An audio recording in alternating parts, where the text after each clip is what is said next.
മാന്യപ്രേക്ഷകർക്ക് നമസ്കാരം. Double A റഹീം വളരെ വലിയ രീതിയിൽ ഒരു വീരവാദം അടിക്കുന്ന ഒരു പ്രസംഗത്തിന്റെ ചെറിയൊരു ഭാഗം ഞാൻ ഇവിടെ കൊടുക്കാം. സകല മലയാളികളും തിരിച്ചറിയണോ, യഥാർത്ഥത്തിൽ ഈ റഹീമൊക്കെ സാധാരണക്കാരിൽ സാധാരണക്കാരായിട്ടുള്ള ഇവരുടെ തന്നെ പാർട്ടി പ്രവർത്തകരെ വഞ്ചിക്കുന്ന ഒരു പ്രസംഗം കൂടിയാ. നിങ്ങൾ ഇതൊന്ന് കേട്ടു നോക്കൂ. അതിനുശേഷം ജയിലിൽ നിന്നുള്ള നിലവിളികളെ കുറിച്ചൊക്കെ നമുക്കൊന്ന് ചർച്ച ചെയ്യാം. അടിക്കണമെന്നൊക്കെ ചിന്തിക്കുന്ന ഏതെങ്കിലും ഒരു ദുർബല നിമിഷമുണ്ടെങ്കിലേ വീട്ടിലിരിക്കുന്ന ഭാര്യയോടും മക്കളോടൊക്കെ ഒന്ന് പറഞ്ഞേക്കണം, ആ ദുർബല നിമിഷത്തിൽ എന്നെ ഒന്ന് പുറകോട്ട് പിടിച്ചോളണം. ഇല്ലെങ്കിൽ വിനാശകാലേ വിപരീത ബുദ്ധി എന്ന് പിന്നെ സ്വയം ഇരുന്ന് ശപിക്കേണ്ടി വരും. ഒരു സംശയം വേണ്ട, ഞങ്ങൾ എവിടേക്കും വരില്ല.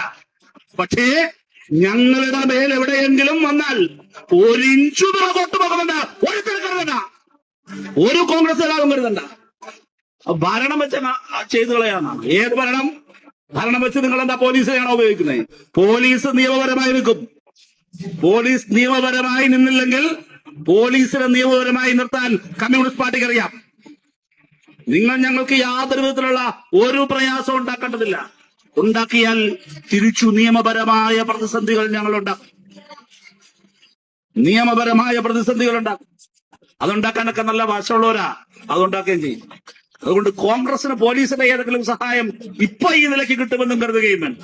പിന്നെ നാളെ അങ്ങനെ എന്തെങ്കിലും പോലീസിനെ വെച്ച് ഞങ്ങളുടെ മേൽ ഇറങ്ങിക്കളയാം എന്ന് കരുതിയാൽ ഞങ്ങൾക്ക് ആ സഹായം വേണ്ടട്ടോ. ഇല്ലാതെ തന്നെ ഞങ്ങൾ നിന്നോളും നിങ്ങൾക്ക് നേരെ. നിങ്ങൾ കേട്ടില്ലേ ഈ വീരവാദമൊക്കെ അടിച്ചുകൊണ്ട് യഥാർത്ഥത്തിൽ സ്വന്തം പാർട്ടി പ്രവർത്തകരെ വഞ്ചിക്കുന്നതിന്റെ ഒരു ഭാഗം ഞാൻ ഇവിടെ കൊടുത്തിട്ടുള്ളത്. എന്റെ ലളിതമായിട്ടുള്ള ഒരു ചോദ്യമാണ്, ഏതെങ്കിലും സാമ്പത്തികമായിട്ട് ഭദ്രതയുള്ള കുടുംബങ്ങളിലെ ഒരൊറ്റ കുട്ടിയെ ഇവര് പറയുന്നത് പോലെ പകരത്തിന് പകരം പറയാനും തല്ലാനും ഈ ഏർപ്പാടിനൊക്കെ രംഗത്തിറങ്ങും? ഒരു വീട്ടിൽ നിന്ന് ഇറങ്ങൂല. സാമ്പത്തികമായിട്ട് വലിയ ഭദ്രതയുള്ള വിദ്യാഭ്യാസമുള്ള കേരളത്തിലെ ഒരൊറ്റ കുടുംബത്തിൽ നിന്ന് ഈ റഹീം പറഞ്ഞതുപോലെ ഞങ്ങളടുത്തേക്ക് വന്നാൽ വെറുതെ വിടില്ല എന്നൊക്കെ പറഞ്ഞ് പകരത്തിന് പകരം എന്നൊക്കെ പറയാനും ചോദിക്കാനും സാമ്പത്തിക ഭദ്രതയുള്ള ഒരൊറ്റ കുടുംബത്തിൽ നിന്ന് ഒരൊറ്റ കുട്ടിയെ കിട്ടില്ല. ഇനി റഹീമുമായി ബന്ധപ്പെട്ട് റഹീമിനെ കിട്ടുമോ? എന്തായിരുന്നു ഈ കഴിഞ്ഞ ദിവസങ്ങളിൽ നടന്നത്? ഒന്ന്, തലസ്ഥാന നഗരിയിൽ SFI KSU പ്രശ്നം, അതിൽ വന്നിട്ട് വലിയ പ്രസംഗങ്ങള്, വലിയ വീരവാദങ്ങള്. അത് കഴിഞ്ഞ് ED റെയ്ഡൊക്കെയായി ബന്ധപ്പെട്ട് അതിലെത്തുന്നു, വലിയ ബഹളങ്ങള്. അതിനുശേഷം ബലിപെരുന്നാളെത്തി റഹീമും ഫാമിലിയും വലിയ രീതിയിൽ ഈദ് ആശംസകളൊക്കെ നേർന്ന് രംഗത്തെത്തി. അതേസമയം ഈ വീരവാദമൊക്കെ കേട്ട്, ഇത്തരം വീരവാദങ്ങളൊക്കെ കേട്ട് സാധുക്കളായിട്ടുള്ള പാർട്ടി പ്രവർത്തകർ ഇപ്പോ എവിടെ എത്തി നിൽക്കുന്നു? ജയിലിലാ. EDയുടെ വാഹനത്തെ ആക്രമിച്ച കേസിൽ ഇപ്പൊ 25 പേര് അറസ്റ്റിലാ. ഒരുപാട് കാലം, ദീർഘകാലം ജയിലിലേക്ക് എത്തിയെന്നാ അറിയാൻ സാധിക്കുന്നത്. ജാമ്യത്തിന് അപ്ലൈ ചെയ്തു. എന്താ അവസ്ഥ? ജാമ്യം റദ്ദ് ചെയ്തു. വളരെ വ്യക്തമായിട്ട് കോടതി പറയുന്നത് സ്റ്റേറ്റിനെതിരെയുള്ള വെല്ലുവിളിയാണ്. ഒരു രീതിയിലുള്ള ഒരു പ്രശ്നത്തിന് വരാതെയാണ് ED ഉദ്യോഗസ്ഥന്മാർക്ക് നേരെ ആക്രമണം നടത്തിയത്. കൊലപാതക ശ്രമം. വളരെ ഗുരുതരമായ രീതിയിലാണ് ഈ കേസ് എടുത്തിട്ടുള്ളത്. ഈ പ്രസംഗിക്കുന്ന റഹീമും നേതാക്കന്മാരൊക്കെ ഇപ്പോഴും സേഫ്. ആ ഒരു പ്രശ്നമില്ല. ശിവൻകുട്ടി സേഫാണ്, പ്രധാനപ്പെട്ട നേതാക്കളൊക്കെ സേഫ് അല്ലേ? എന്നിട്ട് ഇവരിപ്പോ ഈ ജയിലിലുള്ള ആളുകളുടെ വീടുകളിലൊക്കെ പോയിട്ട് ഒരു പോസ്റ്റ് ഇട്ടുണ്ട്. ശിവൻകുട്ടി പോസ്റ്റ് ചെയ്തിട്ടുള്ള അതിന്റെ ഒരു ഉദാഹരണം ഞാൻ ഇവിടെ കൊടുക്കുന്നത്. നിങ്ങൾ ഈ വീടൊക്കെ ഒന്ന് നോക്കി, എത്ര സാധുവായിട്ടുള്ള ഒരാളായിരിക്കും, എത്ര പാവപ്പെട്ട ഒരാളുടെ വീടായിരിക്കും ഇത്. ആ ആളിന്ന് ജയില. ആ കുടുംബത്തിന്റെ കുടുംബനാഥനിന്ന് ഈ റഹീമിനെ പോലെയുള്ള ആളുകളുടെ ഇത്തരം പ്രസംഗങ്ങൾ കേട്ട് ആവേശത്തിൽ ED ആക്രമിച്ച് ഇപ്പൊ ജയില. ഇതൊന്നാണോ? മറ്റൊന്ന് കൊടുക്ക.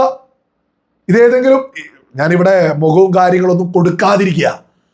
വളരെ, അതായത് ഒരു കുടുംബനാഥനായിട്ടുള്ള ആളുകളാണ് ഇപ്പൊ ജയിലിലേക്ക് പോയിട്ടുള്ളത്. സാധു കുടുംബങ്ങളിൽ ഇവർ ഈ വീട് സന്ദർശനമൊക്കെ ഒന്ന് പരിശോധിച്ചു നോക്കിയാൽ മതി. സാധു കുടുംബങ്ങളാ, സാധാരണക്കാരായിട്ടുള്ള കുടുംബങ്ങളിലുള്ള ആളുകളെ ഈ ED ഒക്കെ ആക്രമിച്ചിട്ടുള്ള ഒരു റഹീമിനെയും ED വാഹനത്തെ ആക്രമിക്കുന്ന വീഡിയോയിലില്ല. അതൊക്കെ വീരവാദം അടിച്ചങ്ങ് മാറി നിൽക്കൂ. ഇത് കേട്ട് എന്താ അവസ്ഥ വരാൻ പോകുന്നത്? കേരള സർക്കാർ ഇത് വലിയ രീതിയിൽ കേസെടുക്കും. പരമാവധി 300 പേർക്കെതിരെ കേസെടുത്തതിന് 300 പേരെ ഉള്ളിലേക്ക് അടിക്കും. കാരണം എന്താ? ഇത് കേരള സർക്കാർ ഉദ്യോഗസ്ഥന്മാർക്ക് എതിരെ പോലെയല്ല, ഇതിന് ചോദിക്കാനും പറയാനും രാജ്യത്ത് നട്ടലുള്ള ഒരു സർക്കാർ കൂടിയുണ്ട്. കേന്ദ്ര സർക്കാർ ഇതിനു വേണ്ടി അങ്ങ് തുനിഞ്ഞിറങ്ങും. ഇത് ഈ ED ആക്രമിച്ച ആളുകളുടെ അവസ്ഥ ഇന്ന് ബംഗാളിലേക്ക് ഒന്ന് നോക്കണം. ബംഗാളിൽ ആക്രമണം നടന്നതിനെ പിടിച്ചു പൂട്ടാൻ ഇറങ്ങിയിട്ടുള്ളത് CBI നേരിട്ടറിയാം. കേന്ദ്ര അന്വേഷണ ഏജൻസികൾ പിന്നാലെ അങ്ങ് വരും. ED വാഹനത്തെ ബംഗാളിൽ ആക്രമിച്ച സമയത്ത് അവിടെ നടന്നിട്ടുള്ളത് നേരിട്ട് കേന്ദ്ര അന്വേഷണ ഏജൻസികൾ എത്തി. ഷെയ്ഖ് ഷാജഹാനെ ഉൾപ്പെടെയുള്ള ഈ ഗുണ്ടകളെ എടുത്ത് തൂക്കി ജയിലിട്ടിട്ട് ഇന്നും ജയില, വർഷങ്ങൾ കഴിയാ. ഇത് സകല പാർട്ടി പ്രവർത്തകർ സാധാരണക്കാരായിട്ടുള്ള ആളുകളോട് പറയാനുള്ളതാ.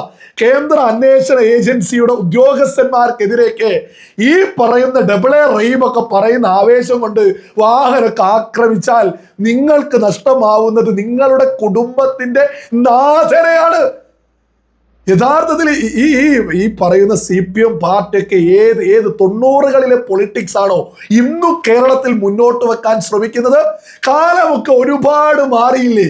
തെരുവിൽ ഇറങ്ങിയിട്ട് നിങ്ങൾ ഒരു പ്രകടനമോ പ്രതിഷേധമോ നടത്തിയാൽ എത്ര പേരത് കാണൂ? നിങ്ങൾ അതിന് പകരമായിട്ട് ഈ കാലഘട്ടത്തിലെ സാധാരണക്കാരുടെ ആ ജീവനും അവരുടെ കുടുംബത്തിനൊക്കെ ഒരു വാല്യൂ കൊടുക്കൂ. എന്നിട്ട് പുതിയ മാർഗങ്ങളിലൂടെ പ്രതിഷേധമൊക്കെ ആയിട്ട് രംഗത്തെത്തും. സോഷ്യൽ മീഡിയകളും കാര്യങ്ങളൊക്കെ ഇല്ലേ? ഇപ്പയും അടിയും പിടിയും ഉദ്യോഗസ്ഥന്മാരെ അടിക്കുക, 300 പേരുടെയും അവസ്ഥ എന്ന് പറയുന്നത് വളരെ പരിതാപകരായിരിക്കും. ഒരു തർക്കലും വേണ്ട. കേരള സർക്കാരിന് CBIയോ കേന്ദ്രത്തിന്റെ നേരിട്ടുള്ള ഒരു അന്വേഷണം വരാതിരിക്കാൻ അവർ പരമാവധി ആഭ്യന്തര വകുപ്പ് ശ്രമിച്ചുകൊണ്ടിരിക്കുന്നുണ്ട്. അതുകൊണ്ട് തന്നെ പരമാവധി ആളുകളെ അറസ്റ്റ് ചെയ്തിട്ട് ഞങ്ങൾ പൂർണ്ണമായിട്ടും അറസ്റ്റ് ചെയ്ത് ഉള്ളിലടച്ചു എന്ന് കേന്ദ്ര സർക്കാരിനെ അറിയിക്കാൻ ആഭ്യന്തര വകുപ്പ് വലിയ പണിയെടുക്കുക. ഈ പ്രതിഷേധത്തിൽ എത്തിയിട്ടുള്ള ആളുകളുടെയൊക്കെ തന്നെ വീടുകളിലേക്ക് പോലീസ് അറസ്റ്റുമായിട്ട് നിയമപരമായിട്ട് കാര്യങ്ങളുമായിട്ട് ഇറങ്ങിക്കഴിഞ്ഞു. ED ഉദ്യോഗസ്ഥന്മാരെ ഒന്നും ഈ വാഹനത്തെ ഒന്നും അങ്ങ് ആക്രമിച്ച് വെറുതെ പാർട്ടി പ്രവർത്തനം എന്നൊന്നും പറഞ്ഞ് പിന്നീട് വീട്ടില് സമാധാനത്തിലിരിക്കാൻ ഈ രാജ്യത്തെ നിയമ സംവിധാനം അനുവദിക്കൂല. ഇത് റഹീമിനെ പോലെയുള്ള ശിവൻകുട്ടിയെ പോലെയുള്ള ആളുകൾ ഇങ്ങോട്ട് രംഗത്തിറങ്ങും. അങ്ങനെ അക്കുമാലെ എത്ര ലളിതമായിട്ടുള്ള ഒരു ചോദ്യം. ഇതെന്താ വിഷയം? അതായത് മാസത്തിൽ വീണ വിജയന്റെ അക്കൗണ്ടിലേക്ക് 5 ലക്ഷം, വീണ വിജയന്റെ കമ്പനിയിലേക്ക് 3 ലക്ഷം, മാസത്തില് 2,78,00,000 രൂപയാ ഇവരുടെ അക്കൗണ്ടിലേക്ക് വന്ന വിഷയവുമായി ബന്ധപ്പെട്ട ഒരു കേസിൽ ഈ പറയുന്ന വീണ വിജയന്റെ, പിണറായി വിജയന്റെ, AA റഹീമിന്റെ, മുഹമ്മദ് റിയാസിന്റെ, ഈ CPMന്റെ ഇത്തരം സകല നേതാക്കന്മാരുടെയും വീടുകൾ സാധാരണ CPM പ്രവർത്തകരൊന്ന് നോക്കണം. കൊട്ടാരത്തിന് തുല്യമായിട്ടുള്ള വീടുകളാ. ആ വീടുകളിൽ നിന്ന് അവർ സുഖിച്ച് ജീവിക്കുന്നതിന്റെ ആ പണം തട്ടിപ്പൊക്കെയായി ബന്ധപ്പെട്ട് നിങ്ങൾ എന്തിനാണ്, CPM പ്രവർത്തകർ എന്തിനാണ്, ഈ സാധുക്കള് എന്തിനാണ് തെരുവിലിറങ്ങി 3 നേരത്തെ ഭക്ഷണം തന്റെ കുടുംബത്തിന് ഇല്ലാതെയാക്കുന്നത്? ഒരുപാട് വിഷമം തോന്നിയിട്ടുള്ള ഒരു ഫോട്ടോയാ ശിവൻകുട്ടി ആ ഒരു വീട്ടിലേക്ക് എത്തിയിട്ട് അറസ്റ്റ് ചെയ്ത വീഡിയോ എന്നൊക്കെ പറഞ്ഞ് വലിയ ഡയലോഗ് അടിക്കുക. യഥാർത്ഥത്തിൽ വിവേകമുള്ള ഓരോ മലയാളിയും തലയിൽ കൈവച്ചു പോയൊരു ഫോട്ടോ.